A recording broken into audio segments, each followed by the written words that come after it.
How vulnerable is the United States now with the SPR at a 4-decade low? I think it's a great question. We've calculated this, and even before Prince Abdulaziz said this last week, we kind of highlighted the fact that right now the SPR is actually being used to pretty much influence prices, whereas its objective was very much for supply mitigation. So remember, the SPR also has legislative releases that was agreed back in 2017. So that's another 100 million barrels that's going to come out. We'll end the year this year at just below 400 million barrels, about 380.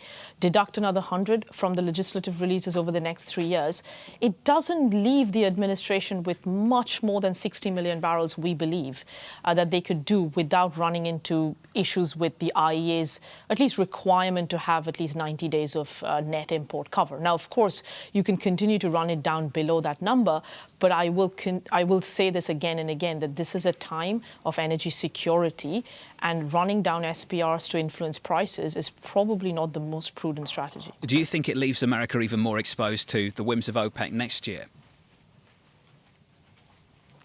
If you don't have SPR, or rather, let me rephrase, if you were using SPR to offset supply disruptions, that's very different. But if you're using SPR to just keep a cap on prices, then yeah, absolutely. Because we've said this before as well, but if you are going to use the SPR to combat OPEC, that's like turning up to a gunfight with a knife, because OPEC has millions of barrels per day of production that they could cut or raise, where the SPR is ultimately a finite volume, which also will need to be replenished at some stage. Amrita, given the fact that there isn't this relief valve of the SPR that potentially could be tapped in a major way next year, and given the fact that OPEC Plus has that leverage over the U.S. and other nations, are we ever going to see $72 a barrel kind of price levels where this administration said they would like to refill the SPR? We don't think so. No, I mean, if anything, 5th of December, when the EU embargo on Russian crude starts, that's when you're going to see the real supply disruptions kick in, because this is about shipping disruptions, right? We're just having to tie up so many ships now to move Russian crude all the way to the east. We will start to see some Russian productions shut in, and that's only going to get worse next year.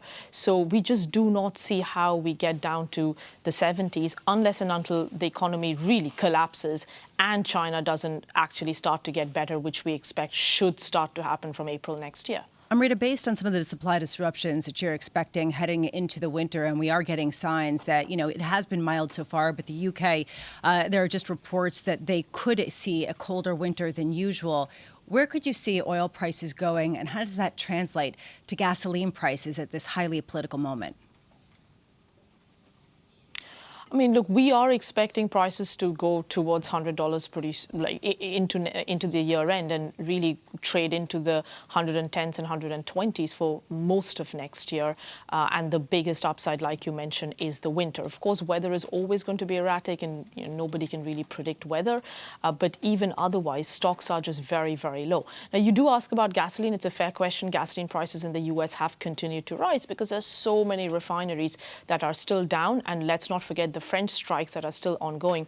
We're not producing enough, but I will highlight it's diesel that we need to be really worried about. Diesel stocks are at near record lows. We just haven't built over the summer, and that's what we tend to use in the winter if it does get very, very cold. And I think that's a much bigger concern for the administration right now. So we are expecting potentially some form of intervention by the administration, maybe saying you have to hold X amount of diesel stocks in the New York harbor before you can export from PADD 3. Amrita, I've got about 40 seconds on the clock. I want to squeeze this in.